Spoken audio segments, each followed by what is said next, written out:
Now let's come to the very sensitive issue of Bell inequality in connection with this spin orbit structural non-separability in a classical beam. So now we are going to address a question of what is the meaning of a Bell inequality.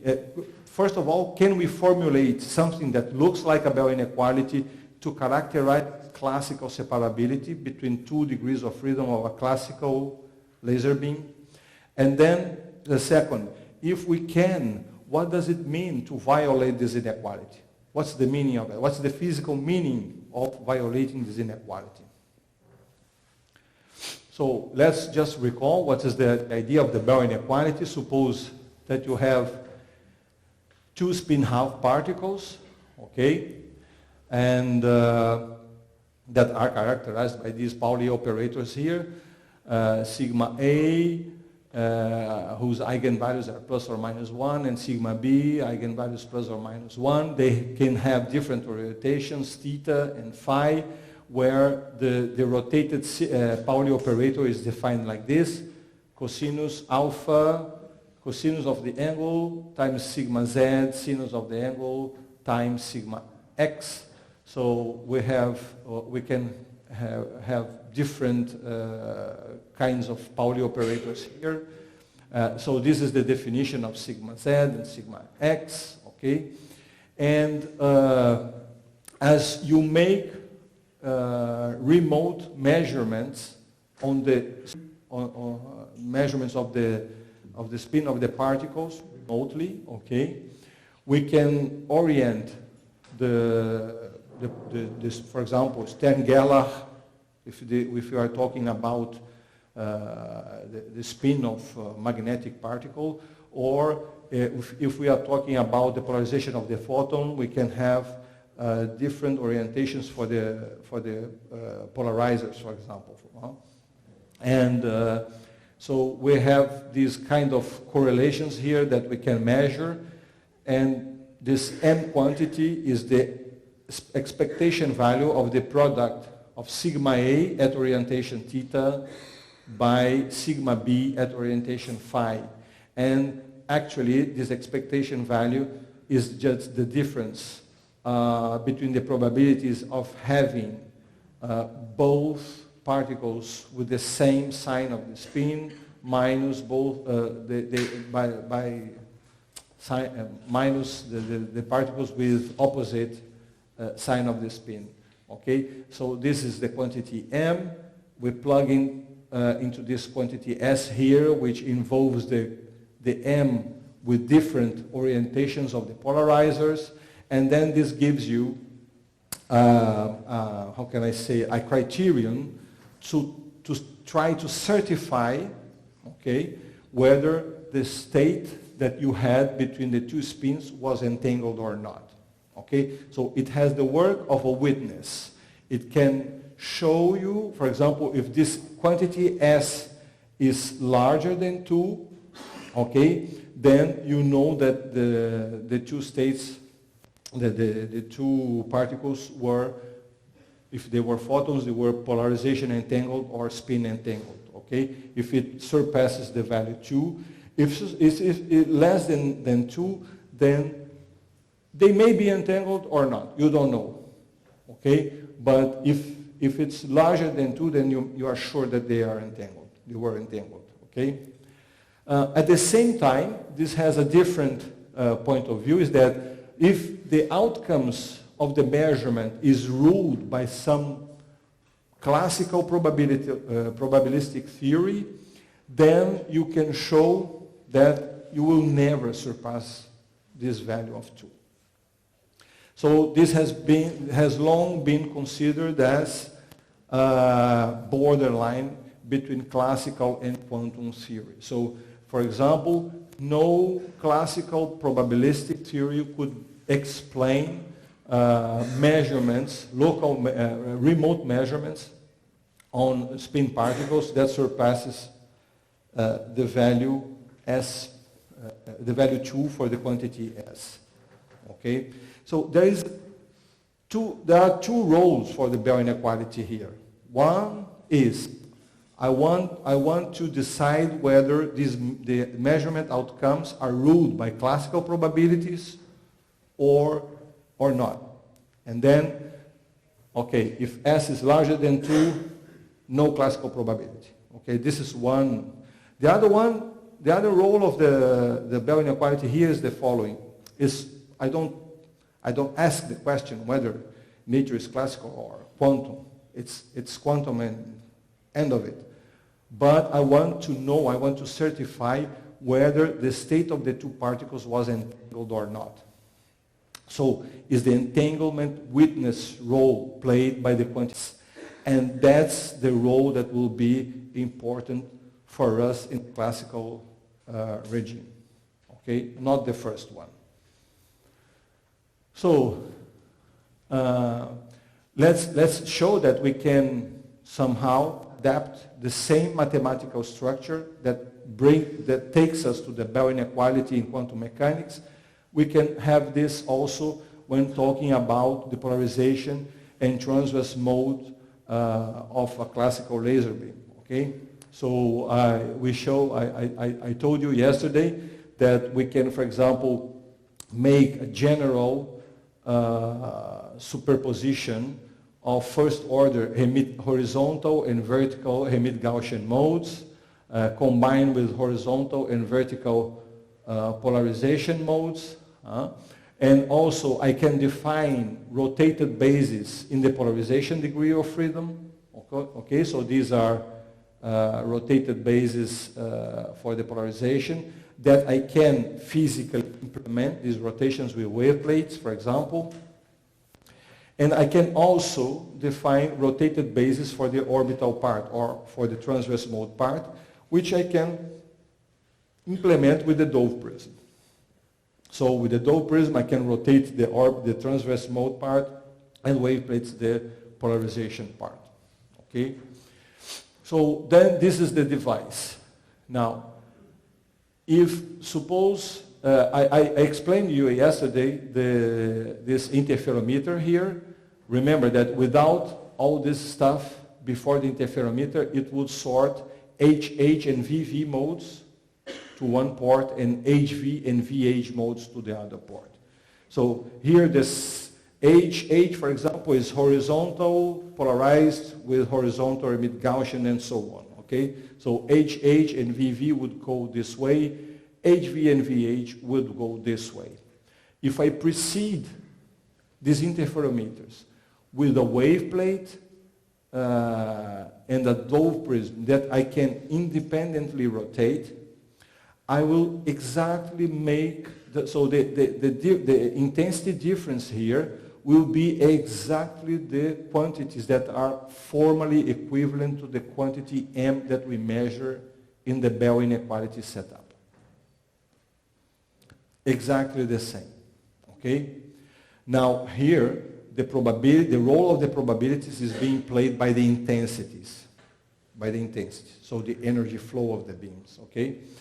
And actually, we can compute these projected intensities in the same way that we did yesterday. Okay, so I have in the polarization degree of freedom, I have the notion, the mathematical notion of an inner product, and also do I for the transverse mode. So this integral here is just to make the inner product between the input vector mode and a given spatial mode that I want. So with this here, and by normalizing to the total intensity, so this is a normalized structure, okay? You can define this, you take the psi dega, psi, and it's defined as being equal to 1, okay? So this only gives the input energy, the input intensity, total intensity of the beam, okay? And then I just need to normal quantity here to the input intensity. And then these will be quantities that are limited between 0 and 1. Okay? Just like the probability. So for different orientations of the Dove prism and the wave plate, I can compute all all the quantities m of theta and phi, exactly as in the Bell setup. Now, I take the projected intensities, I plug in the definition of the quantity m, and then I plug in the s, and guess what? That's what we get. This quantity s here will be smaller than 2 for any separable structure. For any classical beam in which the spatial structure is arbitrary, the polarization structure is arbitrary, but they are factorized degrees of freedom, then this quantity here will be less or equal to 2. Okay? And this quantity can only surpass 2 if there is some structural non-separability between polarization and transverse mode, as is the case for the radially polarized beam, for example. Okay? So the role being played by this kind of inequality, it's formally equivalent to the Bell inequality. It doesn't have the same physical interpretation because the intensities here, they are not probabilities. We are not making statistics over several measurements. Of course, that you can always interpret the signal that you get from detection of a laser beam as an average of the photon flux, but you don't have to. You have a classical description of a laser beam to talk about the intensity measured by a detector. Okay, so the point. So this is why we say here, for example. Also, this quantity s is saturated at 2 square root of 2 by one of those Bell-like modes, like the radially polarized or the azimuthally polarized. Okay. So this is important that we stress the fact that here the Bell inequality is playing the role of a witness. So what happens is that if we come back here, you see that I'm doing my detections with bucket detectors. And I talked yesterday, I said that yesterday that with bucket detectors, we would, for example, if we try to make polarimetry with bucket detectors, we would get 0 for the polarization degree of the vector beam, while it's a coherent structure. We know that there is some polarization structure in there, but we would get 0 with bucket detector. However, here we can evidence the presence of some polarization structure even if we are doing measurements with bucket detectors.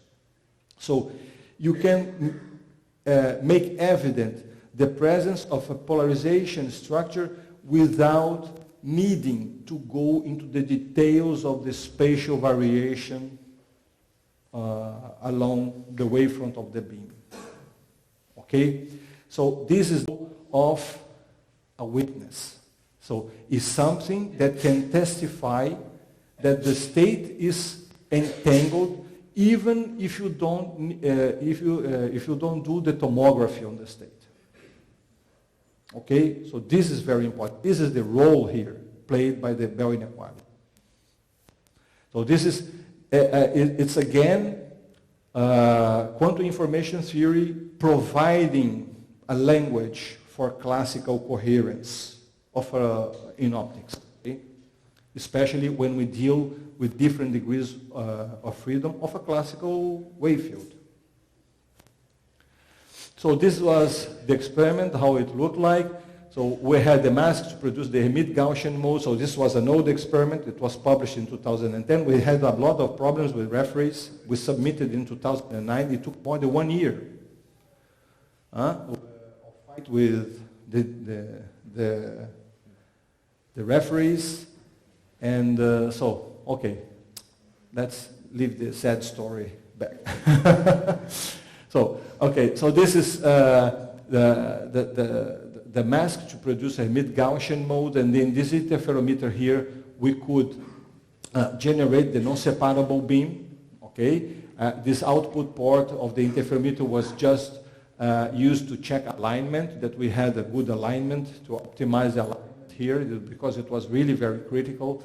And then this is the Dove prism, the Dove prism and the half-wave plate with the independent rotations, and the Marzender interferometer with an additional mirror, and then the polarization and detection scheme.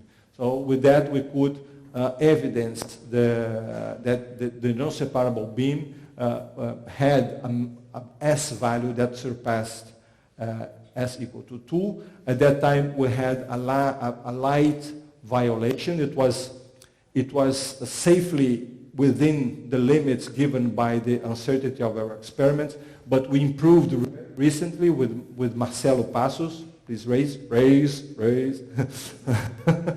So Marcelo has improved the experimental results for this, and we got now, this is the best result we got with this experiment. It's a very simple experiment, and but since it's free space propagation, the result, the violation is very sensitive to other degrees of freedom if the modes are not well matched, okay? If the beams are not well aligned, so it's very sensitive to small misalignments, and there is also a quantum information way to approach this imperfection, which is you can think that there are other third degree of freedom that get entangled to those two ones that you want to measure, and you are tracing them out.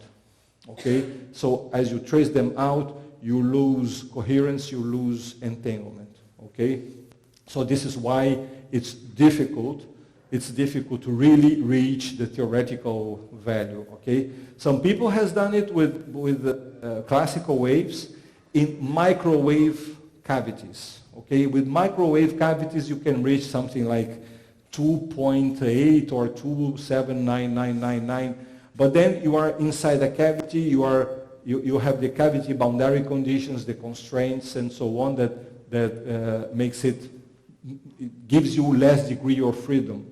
So you don't have extra degrees of freedom that are being traced out. So in microwave cavities, you can have better results than we have here, but we don't have microwave cavities. So that's it. This was published back in 2018. Let me see.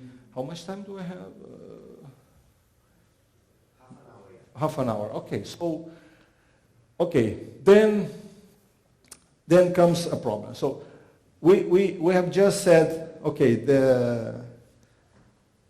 we have a Bell inequality that we can formulate for a classical beam in terms of its internal degrees of freedom.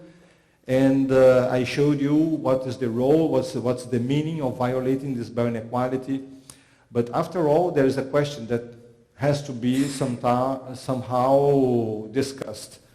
What is the relationship between this Bell inequality and the truly quantum mechanical one? What is the borderline? How can we discuss the quantum and classical aspects of this Bell inequality? And to discuss this, we need to go into the quantum theory of the electromagnetic field. So we need to do quantum optics. And this is a quite subtle. So quantum optics is a quantum field theory. So we have to be very careful when dealing with quantum information in quantum optical systems. The way quantum information is presented, okay, in which you have a given number of qubits, and you talk about entanglement properties between this number of qubits. It doesn't matter if they are 2 or if they are 10 to the 4. The point is that when you are dealing in this scenario, you assume that you are sure of how many qubits you have. So in quantum information, very rarely, the number of qubits is taken as an unknown variable. So the number of qubits is usually well established. When we are doing quantum optics, the number of photons in the beam is not only not well defined, it's a quantum operator itself. Okay? So it's a very naive, you cannot just resort to a naive structure of quantum information in which you just build the whole Hilbert space by taking the tensor product between a well-defined number of particle state space. So this is something different. This is something different. You have to be careful. Okay? At this time, we had a problem with the referee, so a strong problem. And we have one referee saying that our measurements were wrong, that we didn't have any kind of entanglement, that it was impossible. The other referee was saying that actually it was obvious that we had entanglement and that we were just showing Bell inequality violation in more and more system, and therefore there was no reason for publishing this because it was. So we had to really go into the quantum optical language. We quantized all the input beams and all the output, all the input modes and the output modes.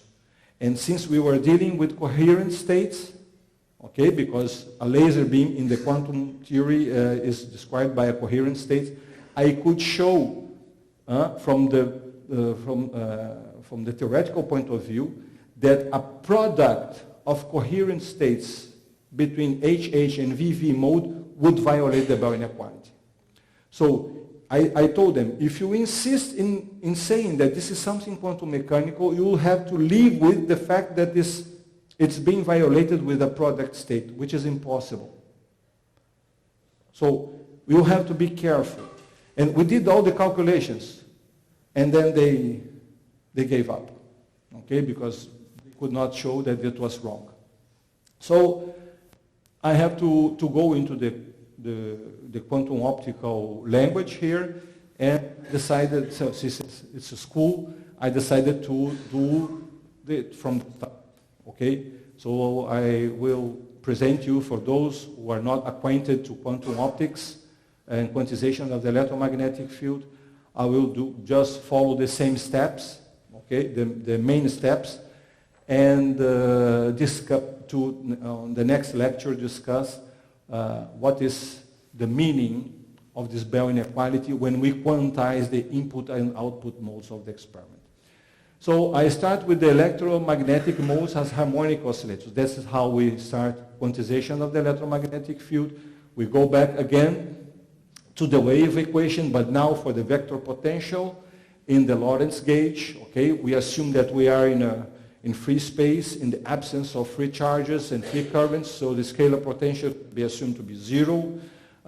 We take the Lorentz gauge, we have the wave equation for the vector potential, and then we make separation of variables for the vector potential. We have an amplitude, a time-dependent amplitude, and a spatial vector structure. So notice that here I'm not just talking about a spatial function with some polarization vector. I will not do that, okay? So this is a spatial function that has a vector. The vector part can be factorized by, of the spatial part or not. It doesn't matter. It's not a requirement of the quantization scheme. So this vector part here has to, when we plug it in here, this vector part here has to satisfy this Helmholtz equation for the vector function.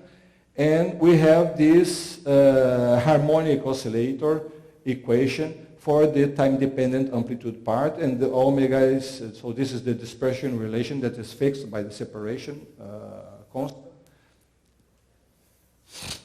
And of course, once we have built the vector potential structure, we can obtain the physical fields immediately, just the time derivative and the rotational of the vector field. We get the physical fields, electric and magnetic, okay? So usually, how do we do this? we must establish some kind of boundary conditions. So the beams, they are imposed to either say that they go to zero in infinity, or we are in a spherical cavity, or we are in a cubic cavity, or we just took a can of Coca-Cola, we squeezed it in a way, and we want to know what kind of modes are in there, you know. They may have spatial and vector patterns inside that are completely weird. It doesn't matter, okay?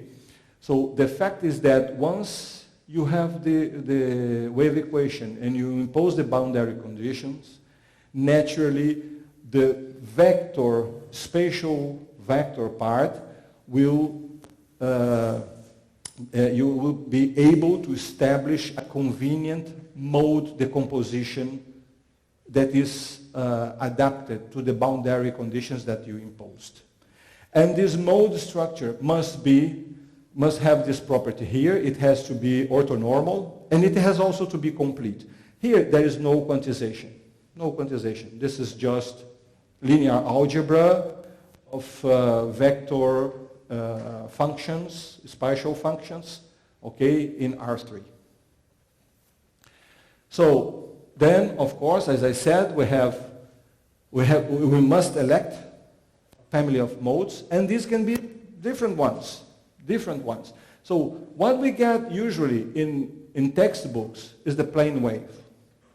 This is the easiest. So quantum field theorists, condensed matter people, every time they talk about the quantized field, plane wave with polarization, can be linear, circular, it doesn't matter. Okay? So this is the plane wave. This is the most common one. It's usually useful when you are interested in longitudinal aspects or time-varying aspects, okay? So you don't go to the spatial properties. But if you can also, even in free space, you can, if you are in a very bad mood, you want to punish yourself, you can, for example, take in free space cylindrical modes and deal with Bessel functions and so on, okay? Or spherical, but also you can elect paraxial modes, like Gaussian, Hermite-Gaussian, or even the vector modes that I said, that I presented. So this U part is anything of a wide family that you can choose of modes. It's usually established that which family you are going to use depends on your apparatus, your physical apparatus, your experimental setup, which one of those modes would be better adapted. Of course, you don't want to take plane waves if you have a spherical cavity. Okay? It's common sense. So once you elected the mode structure that you are going to use, you have the mode, the mode families. To each mode, you will assign a time-vary amplitude that carries the same index. So this index mu here is an index that is dependent on the mode family that you are using. For example, if you are using spherical waves, you have the number L, okay, this is the total angular momentum of the wave. You have the number m, which is the angular momentum component along the z direction. Okay, you have different numbers here. It doesn't matter. So it's a family of indexes that identify the vector mode. You have the time-vary amplitudes. The fields are immediately derived from these two objects here. The electric field is just depends on the time derivative of the A amplitude, and the magnetic depends on the rotational of the vector mode that you used. Okay, and then we can build the Hamiltonian, the energy that is being carried by this wave. So we have the electrical energy, the magnetic energy. We integrate it over a quantization volume, and we have the energy inside this volume. Okay. Since the vector modes, they are orthonormal, you will be able to cast this Hamiltonian as a sum of energy terms, one energy term associated with each mode that you have in your problem. Okay. So what happens is we have the harmonic oscillator equation for the time vary amplitude for each mode. This harmonic oscillator equation assumes has this general solution, one in cosine omega t, another one in sine omega t is the same one that Olivier presented yesterday. So Olivier called the Q variable and the P variable. I'm calling here X and Y, okay? And so we have a cosine dependence and a sine dependence with different amplitudes. Those two amplitudes here will be considered like independent variables, okay? Independent variables. As I said, we have this Hamiltonian term here, and since the modes are orthonormal, we can cast the Hamiltonian of the electromagnetic field as a sum of individual Hamiltonians for each oscillator, and we can even put each energy term here as a sum x squared plus y squared, which looks like a particle, and also Olivier showed that yesterday. It's like q squared plus p squared. Okay? We are still in the classical domain. I haven't quantized anything yet.